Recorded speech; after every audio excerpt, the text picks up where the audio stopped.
শ্রী গুরু প্রেমানন্দে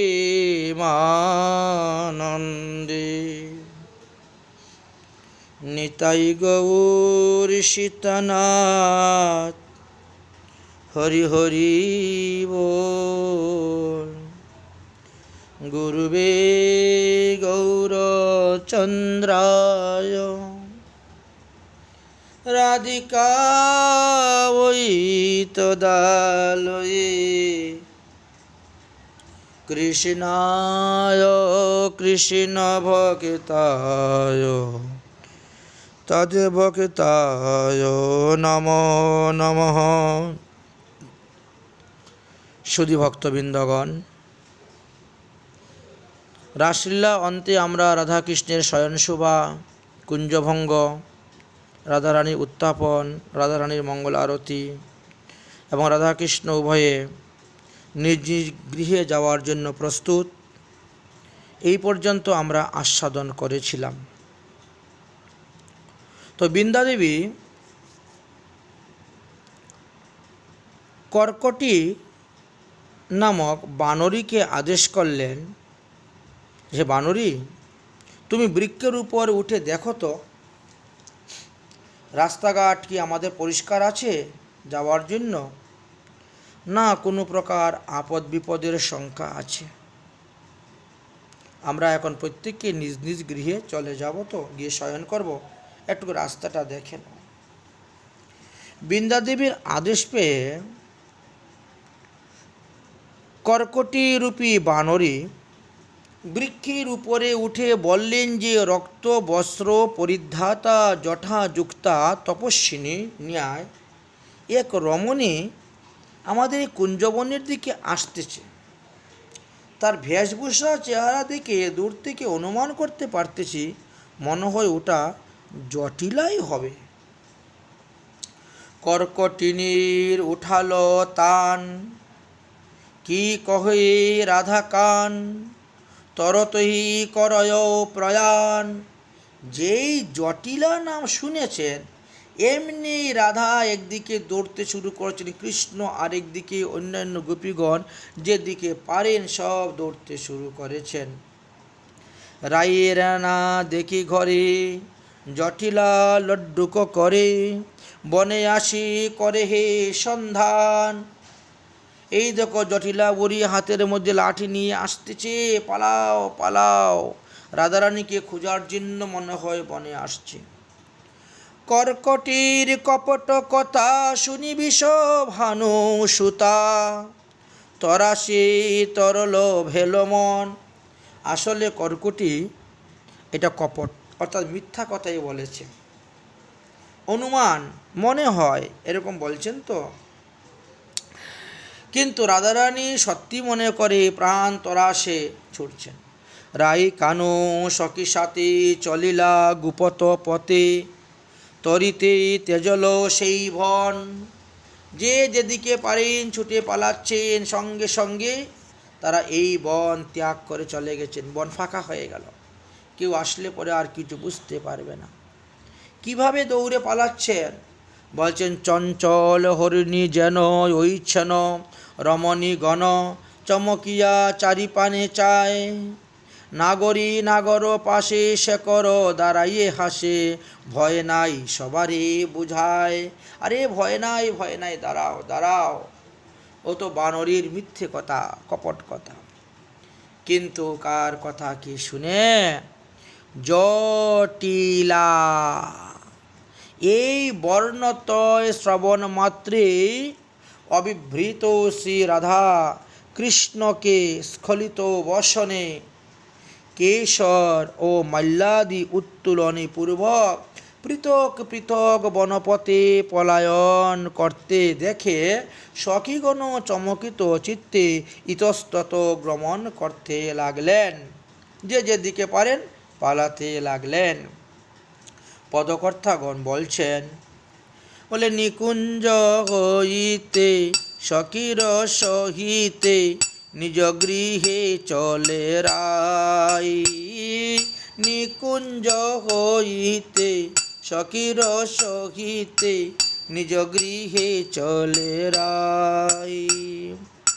চলে যায় পদে কানু ভাবে চিতে, পথে পরে মূর্ছাই,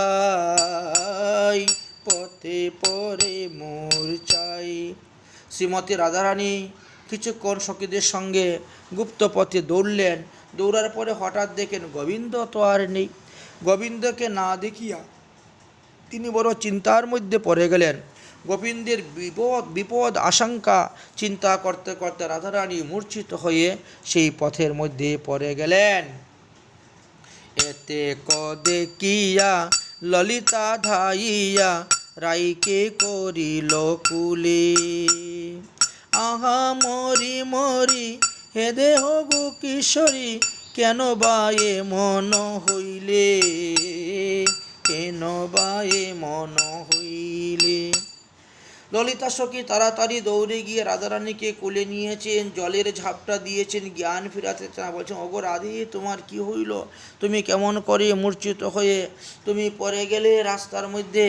এখন কি হবে উপায়? কেমন করে তোমাকে গৃহে নিয়ে শয়ন করাবো? বড় চিন্তার মধ্যে পড়লেন। ললিতাকে হেরি ললিতাকে হেরি কহিছে সুন্দরী, শুনো গো সহচরী, কানু গুণ নিধি রসের অবধি, তিলপা সরিতে নারী, আমি তিলপা সরিতে নারী। আমার কি দশা হয়েছে ললিতা, তুমি বুঝতে পারছো না? অগো সহচরী, কানু তো আমার গুণের নিধি, তাকে এক্ষণ কাল পর্যন্ত পাশরিতে আমি পারি না। করজুর করি ললিতা সুন্দরী, কহে শুন গরাই, হইল প্রভাত চল তরিতে, অবিলম্বে গৃহে যাই। দেখো রাধে, আবার তো রাত্রিবেলা মিলন হবে, আবার তো রাসলীলা হবে, প্রতিদিনই তো রাসলীলা হবে। অতএব তুমি ওইসব চিন্তা করো না, চলো তাড়াতাড়ি আমরা গৃহে যাই, প্রভাত হয়ে গেছে, আর বিলম্ব করা যাবে না। কঙ্কন বলয়া সঘনে চাপিয়া নিজ গৃহে চলে, সখীগণ সাথে যায় নিজ গৃহে, রজনী প্রভাত হইলে, রজনী প্রভাত হইলে। শুনো শুনো রাধে, তোমার হাতের চুড়ি যেন শব্দ না করে, পায়ের নেপুর যেন শব্দ না করে, গলার কানের নাকের অলঙ্কার যেন কোনোরূপে শব্দ না করে, সবগুলা চেপে চেপে ধীরে ধীরে চলো, গিয়ে তোমার ঘরের ভিতরে গিয়ে তুমি শয়ন করো, যাতে শ্বশুরী ননদী আদি গুরুজনগণ কেউ বুঝতে না পারে তুমি কানার সঙ্গে রাসলীলাতে ছিলে। শ্রীরূপ মঞ্জুরি তাহার কিঙ্করি দাঁড়াইল সবার আগে, শ্রীরতি মঞ্জুরি তাহার কিঙ্করি, বলরাম সেবা মাগে, বলরাম সেবা মাগে। বলরাম দাস অপূর্ব পদ কীর্তন রচনা করে বললেন, শ্রীরূপ মঞ্জুরি সবার আগে দাঁড়িয়েছেন, কিঙ্করীকে বলছেন, তুমি দেখো আশেপাশে কেউ চলাফেরা করতেছি না, কেউ আসতেছি কিনা। আর এইভাবে শ্রীমতী রাধারানীকে গৃহের মধ্যে প্রবেশ করিয়ে দিলেন। এই যে পরস্পরের বিচ্ছেদ ভয়, সাতিশয় মলিন হয়ে গেল তাদের মন। শ্রী শ্রী রাধা মাধবের বদন কমল, একে অন্যকে না দেখে অসহ্যনীয় বিরহ ব্যথায় অধীর হয়ে সকাতরে চেয়ে থাকেন। পরস্পরের বদন পানে সামঞ্জস্য, সখীগণ পুনর্মিলনের আশা দিয়ে উভয়কেই সুস্থ করেন। এইভাবে সকাতরে এসে পৌঁছিলেন তারা কদম্ব খণ্ডিতে। এই স্থানে একটা কথা মনে রাখতে হবে যারা লীলাস্মরণ করেন। কথাটা হলো, শ্রীমতী রাধারানী যখন যাবটে থাকেন, তখন রাধা এবং কৃষ্ণ বৃন্দাবন হইতে একসঙ্গে এসে কদমখণ্ডিতে আসেন। ওখানে আসার পরে রাধারানী বর্ষানায় চলে যান। যাবটে রাধারানী যখন বর্ষানায় থাকেন, তখন তারা কদমখণ্ডিতে পর্যন্ত একসঙ্গে আসেন। আসার পরে রাধারানী বর্ষানায় অবস্থান করেন, আর শ্রীকৃষ্ণ নন্দগ্রামে চলে যান। কিন্তু রাধারানী যখন যাবটে থাকেন তখন বৃন্দাবন হইতে রাধাকৃষ্ণ সখীদেরকে নিয়ে এসে ডুমন বনেতে এসে উপস্থিত হন, আর সেখান থেকে তারা রাধারানী যাবটে চলে যান আর শ্রীকৃষ্ণ নন্দালয়ে চলে যান। ডুমন বন ওটা হলো বর্ষানা হইতে নন্দগ্রামে যে যাওয়ার রাস্তাটা আছে ওতে 1 কিলোমিটার আগেই দেখতে পাওয়া যায়। তাহলে দেখা গেল যখন রাধারানী বর্ষানায় থাকেন তখন কদমখণ্ডী, আর যখন যাবতে থাকেন তখন ডুমন বন পর্যন্ত আসার পরে আলাদা আলাদা পৃথক পৃথক হয়ে যান। এখন মনে করুন যে রাধারানী বর্ষানায় আছেন, তাহলে দেখা গেল কদমকুটিতে এসে বিরহ বধুর চিত্তে শ্রীকৃষ্ণ নন্দীশ্বরের দিকে ছুটতেন, আর সখীগণ সহ রাধারানী তিনি যাবতের দিকে রওনা হচ্ছেন। তাই নিজ নিজ মন্দিরে যাইতে পুনঃ পুনঃ দুহে দুহু বদন নেহারে, অন্তরে উঠল প্রেম পয়ুনিধি নয়নে লাগে ঘন বাড়ি, মাধব হামারি বিদায় পাই তোর। রাধারানী বলতেছেন, হে মাধব, আমি এখন বিদায় নিচ্ছি, যাব তুহারি প্রেম সঙ্গে পুনর্চলিত আউত, অবহু দর্শন পাহি মোর, কাতর নয়নে হেরতিহি পুনঃ পুনঃ উচলহি প্রেমর তরঙ্গ, মোর চলে রাই মুচকি পরল মাধব, কবে হবে কাতর সঙ্গ, ললিতা সুমুখী সুমুখী করি ফুকারত, রাই কো কুরে আগর, সহচরী কানু কানু করি ফুকারত, ডোল ডোল লোচন লুল, কথি গেহ অরুণ কিরণ ভয় দারুণ, কথি গেল লুহুক ভীত, মাধব দাস তাহে এহুল নাহি সমজহি, উচ্চভর মুগধর চরিত্র। পরম তৃষ্ণাময় অনুরাগের স্বভাববশত শ্রীমতী রাধারানী ললিতাকে বলছেন, সখী, শ্রীকৃষ্ণ সঙ্গামৃত লাভের নিমিত্ত প্রলোভিতা করে আমার একমাত্র গৃহ হইতে এনে পুনরায় তোমরা গৃহে নিয়ে যাচ্ছ কেন? আমি যে পথ চলতে পারছি না, তোমরা দেখতে পাচ্ছ না? পথ আদো চলত খলত পুনবেরি, পুনফেরি চুম্বহি দুহু মুখ হেরি। যখন তারা নিজ নিজ গৃহে চলে যাবেন, কিছু দূর যান, আবার দৌড়ে এসে জড়িয়ে ধরে আলিঙ্গন এবং মুখচুম্বন করেন। দুহু জনের নয়নে লাগেই জলধার। কৃষ্ণ কাঁদতেছেন, রাধারানীও কাঁদতেছেন।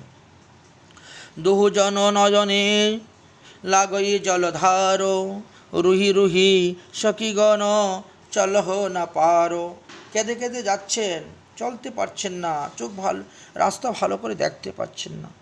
ক্ষণে ভজ সচিকৌ নয়নে নেহার, গলিত বসন ফুল কুন্তল ভার, নপুর আবরণ আচরে নেহ, দুহু জাতি কাতরে দুহু পত গেহ, পুনঃ পুনঃ হেরত হে হেরন না পায়, নয়ন কলুহর দিবসন ভিজায়, চল ক্ষেত্রে খেলক নিকটে গেহ, পিতবসন সবে গুপি দেহ, আপদ মস্তক বসনে ব্যাপী, অতলে তলপে চলে পদযুগ চাপি, নিজ মন্দিরে ধ্বনি জাহুল দেখি, গুরুজন ভয়ে পূর্ণ সকচিত পেহি, তুরি তোহি পৈঠল মন্দির মাঝে, সুতলি সুন্দরী আপন সাজে, নীতি নীতি ঐচন্ন দুহুক বিলাস, নীতি নীতি হে রহে বলরাম দাস। বলরাম দাস বড় অপূর্ব ছন্দে রচনা করে দিয়েছেন। এই যে রাসলীলা, এটা তো প্রতিদিন হয়, নীতি নীতি হয়। আমরা আলোচনা করব তারপরে কোন কোন দিন কোথায় কোথায় হয় ইত্যাদি তত্ত্বকথা আমরা বর্ণন করব। তাহলে অনুরাগবতী প্রবল তৃষ্ণায় সবই বিস্মৃত হয়েছে, জেনে সখীগণ সরস পরিহাস্য বিস্তার করতে করতে শ্রীমতী রাধারানীকে গৃহে নিয়ে চললেন। এইরূপে গুরুজনের অজ্ঞাতে মানে যারা গুরুজনরা দেখতে না পায়, অজ্ঞাতে শ্রী রাধা খিড়কি দিয়ে অর্থাৎ জানালা দিয়ে ঢুকলেন। পুরের পশ্চাতের গুপ্তদ্বার দিয়ে পুরীর ভিতরে প্রবেশ করলেন। দ্বার হতে সখীগণ স্ব গৃহে গমন করলেন। বিষকার সঙ্গে শ্রীমতী রাধারানী পুরীর মধ্যে প্রবেশ করলে পরে সাধক মঞ্জুরি দাসী শয়ন গৃহের অলিন্দে স্বর্ণ চৌকিতে শ্রীমতীকে বসিয়ে সুবাসিত জলে তার চরণ ধৌত করিয়ে দিলেন। সিংহ উত্তরীর দ্বারা চরণটি মুছিয়ে দিলেন এবং সোহাগ ভরে শ্রীমতী রাধারানীকে শয়নালয়ে প্রবেশ করিয়ে রত্ন পালঙ্কের উপরে শয়ন করিয়ে দিলেন। কিঙ্করী সহচরী রাধারানীর চরণ সম্ভাষণ করতে শুরু করেছেন। রাধারানী শয়ন করলেন। শ্রীমতী শ্রীকৃষ্ণ বিরহে ব্যাকুলতা হয়ে স্বপ্নে প্রাণনাথ দর্শনের আশায় হলেন নিদ্রামগ্ন। তখন মঞ্জুরিগণ শ্রী গুরু মঞ্জুরি এবং সাধিকা কিঙ্করী নিজ নিজ গৃহে গমন করিলেন। সাধিকা দাসী ক্রমান্বয়ে মঞ্জুরিগণ ও গুরু মঞ্জুরিগণের শয়ন এবং তাদের পদসম্ভাষণ করে নিদ্রিতা করে নিজ গৃহে তিনিও শয়ন করলেন। তাহলে এইভাবে আমরা শ্রী গোবিন্দের লীলা কথা আস্বাদন করলাম। এই যে লীলা আমরা আস্বাদন করলাম এই তিনটি পর্বে, এই তিনটি পর্বের লীলাটাই কিন্তু আমাদের রাত্রে 3:36 পর থেকে ভোর 6টার মধ্যেই এই লীলাটা আমাদের আস্বাদনীয়। এই লীলা এই সময়টাই আমাদের আস্বাদন করতে হয়। তাই যদিও আমরা এখন এই বিষয়ে আলোচনা করতেছি, কিন্তু লীলা আস্বাদনের সময়টা সেই সময়। যাই হোক, তাহলে রাধারানী কখন কোথায় স্থিতি থাকেন তাহলে এটা জানা থাকা ভালো। তাহলে বুঝতে পারবেন কখন রাধারানী দুবনে আসেন, এসে বিচ্ছেদ হন, আর কখন বা কদমকণ্ডিতে এসে বিচ্ছেদ হন। তাই বলছেন আষাঢ়ী শুক্লা পঞ্চমী অর্থাৎ হেরা পঞ্চমী হইতে শ্রাবণী শুক্লা দ্বাদশী পর্যন্ত 28 দিন রাধারানী যাবটে থাকেন, তারপরে বাপের বাড়িতে আসেন। শ্রাবণ শুক্লা তৃতীয়া হইতে হিন্দুল অর্থাৎ ঝুলন যাত্রা উপলক্ষে আসেন এবং পূর্ণিমা পর্যন্ত 13 দিন রাধারানী পিতৃগৃহে অবস্থান করেন, বর্ষানায় থাকেন। ভাদ্র কৃষ্ণা প্রতিপদে দিনে পুনরায় রাধারানী যাবটে আসিয়া কৃষ্ণা ষষ্ঠী পর্যন্ত 6 দিন তিনি যাবটে বাস করেন।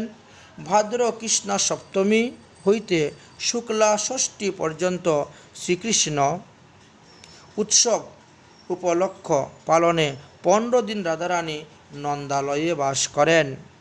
অর্থাৎ এই যে সময়টা চলতেছে এই সময়ে রাধারানী নন্দালয়েতেই আছেন। ভাদ্রীয় শুক্লা সপ্তমী হইতে দশমী পর্যন্ত এই 4 দিন নিজ জন্ম উৎসব উপলক্ষে রাধারানী বর্ষানায় এসে বাস করেন। শ্রীকৃষ্ণ শ্রী রাধা অষ্টমীর দিন বর্ষানায় যান তা দর্শন করার জন্য। ভাদ্র শুক্লা একাদশী হইতে আশ্বিন শুক্লা প্রতিপদ পর্যন্ত এই 21 দিন রাধারানী আবার যাবটে গিয়ে স্থিতি অবস্থান করেন। আশ্বিন মাসের শুক্লা দ্বিতীয়া হইতে শুক্লা নবমী আশ্বিন শুক্লা নবমী পর্যন্ত 7 দিন শারদীয় পূজা উপলক্ষে পিতৃলয়ে বর্ষানায় বেড়াইতে আসেন। আশ্বিন দশমী অর্থাৎ বিজয়া দশমী হইতে কার্তিক শুক্লা প্রতিপদ পর্যন্ত 21 দিন পুনরায় শ্রীমতী রাধারানী যাবটে থাকেন। কার্তিক শুক্লা দ্বিতীয়া হইতে চতুর্থী পর্যন্ত এই 3 দিন ভাইফোঁটা উপলক্ষে শ্রীরামকে তিলক দানের নিমিত্ত তিনি পিতৃলয় বর্ষানাতে এসে বাস করেন। কার্তিক শুক্লা পঞ্চমী হইতে মাঘী শুক্লা চতুর্থী পর্যন্ত 3 মাস কাল অর্থাৎ একসঙ্গে 90 দিন তিনি যাবটে বাস করেন। তারপরে মাঘী শুক্লা পঞ্চমী অর্থাৎ ওই সরস্বতী পূজার দিন শ্রী পঞ্চমী হইতে আষাঢ় মাসের শুক্লা চতুর্থী পর্যন্ত এক নাগালে 5 মাস শ্রীমতী রাধারানী বর্ষানাতে বাস করে থাকেন। শ্রীকৃষ্ণের গোচারণ এবং রাধারানীর সূর্য পূজার দিনগুলোও একেবারে বাধা আছে, কোন কোন দিন যাবেন কোন কোন দিন যাবেন না। তাহলে দেখা গেল শ্রীকৃষ্ণের জন্মতিথি যেদিন ভাদ্র কৃষ্ণাষ্টমী, ভাদ্রীয় কৃষ্ণ নবমী, এই 2 দিন রাধারানী সূর্য পূজা করতে যান না, আর শ্রীকৃষ্ণ এই 2 দিন গোচারণ করতে যান না। আবার দেখা গেল রাধারানীর জন্মাষ্টমী উপলক্ষে ভাদ্র শুক্লা ষষ্ঠী অষ্টমী এবং ভাদ্র শুক্লা নবমী, এই 2 দিন রাধারানী সূর্য পূজা করতে যান না, শ্রীকৃষ্ণ গোচারণ করতে যান না। তাছাড়া দেখা গেল মাঘী শুক্লা পঞ্চমী হইতে ফাল্গুনী পূর্ণিমা বা চৈত্র পর্যন্ত শুক্লা ষষ্ঠী পর্যন্ত এই কদিন রাধারানী সূর্য পূজা করতে যান না, শ্রীকৃষ্ণ গোচারণ করতে যান না। তাহলে আমরা দেখতে পেলাম যে কখন কখন তারা কোথায় অবস্থান করেন এবং রাসও বিভিন্ন সময়ে হয়ে থাকে। বসন্ত পঞ্চমী হইতে পূর্ণিমা পর্যন্ত 10 দিন, চৈত্র কৃষ্ণা ত্রয়োদশী প্রতিপদ হইতে চৈত্র শুক্লা একাদশী চৈত্র পূর্ণিমা। বসন্তের 2 মাস শ্রী রাধাকৃষ্ণ সখীগণ সহ পরাশৌলিতে গিয়ে তারা রাস করেন। এছাড়াও অন্যান্য সময়ে অন্যান্য স্থানে যে রাস করেন তার বর্ণন শাস্ত্রে আছে। যেমন রবিবারে মাধবী কুঞ্জে মিলন হয় এবং কাম্য কুঞ্জেতে বাস হয়। সোমবারে মদন কুঞ্জেতে রাধারানীর কৃষ্ণের মিলন হয় এবং নন্দ কুঞ্জেতে গিয়ে রাস হয়। তাহলে রবিবারের রাস হলো কাম্যকুঞ্জে, সোমবারে রাস হলো নন্দকুঞ্জে, মঙ্গলবারে রাস মিলনটা হয় কেলিকুঞ্জে আর রাস হয় কাম ও কেলিকুঞ্জে। বুধবারে রাধাকৃষ্ণের মিলন হয় অরুণম ভুজ কুঞ্জে আর রাসটা হয় শুকপ্রধা কুঞ্জে। বৃহস্পতিবারে চন্দ্র শুকদা কুঞ্জে মিলন হয় আর বসন্ত কুঞ্জেতে রাস হয়। শুক্রবারে বিষভানুপুরে মিলন হয় এবং রাসটাও বিষভানুপুরেতেই হয়। শনিবারে নন্দীশ্বর বা যাবটি মিলন হয় এবং নন্দীশ্বর বা যাবটি রাস হয়। এছাড়াও আমরা দেখেছি প্রতিপদেতে মাধবী কুঞ্জেতে মিলন রাস উভয়ই হয়। দ্বিতীয়াতে কাম্যকুঞ্জে মিলন এবং রাস হয়। তৃতীয়াতে মদনকুঞ্জে মিলন ও রাস হয়। চতুর্থ কামকেলি কুঞ্জেতে মিলন ও রাস হয়। পঞ্চমীতে অরুণী কুঞ্জেতে মিলন এবং রাস হয়। ষষ্ঠীতে চন্দ্রকলাদা কুঞ্জে মিলন এবং রাস হয়। এইগুলো কিন্তু সব শুক্লপক্ষের। কৃষ্ণপক্ষেরটা আমরা ওই দিনগুলো আলোচনা করেছি, কৃষ্ণপক্ষের কোন কোন দিন কোথায় রাস হলো। আর শুক্লপক্ষ তিথি বিশেষ, কৃষ্ণপক্ষে হলো বার বিশেষ, শুক্লপক্ষে তিথি বিশেষ। তাহলে শুক্লা ষষ্ঠীর কথা বলা হলো। শুক্লা সপ্তমীতে আমরা দেখতে পেলাম বিষভানুপুরে অথবা যাবটে মিলন এবং রাস হয়। শুক্লা অষ্টমীতে নন্দীশ্বরে মিলন এবং রাস হয়। শুক্লা নবমীতে ধীর ও সমীরে মিলন এবং রাস হয়। শুক্লা একাদশীতে সংকেত ঘাটে মিলন ও রাস হয়। শুক্লা একাদশীতে নিধুবনে মিলন এবং রাস হয়। শুক্লা দ্বাদশীতে বংশীবটে মিলন ও রাস হয়। শুক্লা ত্রয়োদশীতে সংকেতে মিলন ও রাস হয়। শুক্লা চতুর্দশীতে গোবর্ধনে মিলন ও রাস হয় এবং পূর্ণিমাতে নিবৃত নিকুঞ্জে মিলন ও রাস হয়ে থাকে। এই যে রাসে অষ্টসখীগণ ছিলেন, তারা এক এক জনের বিনা এক এক প্রকার বাদ্য করিতেন। শ্রীমতী রাধারানীর হাতে যে বীণাটা ছিল তার নাম ছিল আলবানী বা অলাবনী বীণা। বিশাখা সখী যে বীণা বাজিয়েছিলেন তার নাম ছিল কচ্ছপী। সুচিত্রা সখী যে বীণা বাজিয়েছিলেন তার নাম ছিল রুদ্র। চম্পকলতা যে বীণা বাজিয়েছিলেন তার নাম ছিল বিপঞ্চী। ইন্দুরেখা যে বীণা বাজিয়েছিলেন তার নাম ছিল রঙ্গেশ্বর মণ্ডল। শ্রীরঙ্গদেবী যে বীণা বাজিয়েছিলেন তার নাম হল কপিলাস যন্ত্র। ইন্দুরেখা যে বীণা বাজিয়েছিলেন তার নাম হল কিন্নরী এবং সুদেবী যে বীণা বাজিয়েছিলেন তার নাম ছিল সারঙ্গী। আমরা এইভাবে রাধাকৃষ্ণের অপূর্ব মিলন শোভা আস্বাদন করলাম, দর্শন করলাম। এই যে রাধা গোবিন্দের যাত্রা, এই যে উৎসব, সেটা তো 12 মাসই লেগে আছে। প্রতিটি মাসেই প্রতিটি স্থানেই বিভিন্নভাবে রাধা এবং কৃষ্ণের মিলন হয়, অপূর্ব রসের উৎস হয়। সখীগণ সেই লীলা দর্শন করে তারা আনন্দ পান এবং কৃতার্থ হয়ে থাকেন। আমরা সংক্ষেপে শ্রী গোবিন্দের রাসলীলা, রাস অন্তে কুঞ্জে শয়ন, তারপর কুঞ্জভঙ্গ লীলা, রাধাকৃষ্ণের সেবা সখী মঞ্জুরি কিঙ্করীগণ কীভাবে করলেন এবং নিজ নিজ গৃহেতে তারা কিভাবে গমন করলেন। অতঃপর যারা মঞ্জুরি স্বরূপে ভজন করেন, যারা রাগমার্গে ভজন করেন, তারা 6টা হইতে 8টা 24 মিনিট পর্যন্ত তারা প্রাতলীলা স্মরণ করবেন। এটা আমরা পরবর্তী সময়ে আস্বাদন করব। আজকের মতন ভাগবতীয় কথা আমার এখানেই বিশ্রাম।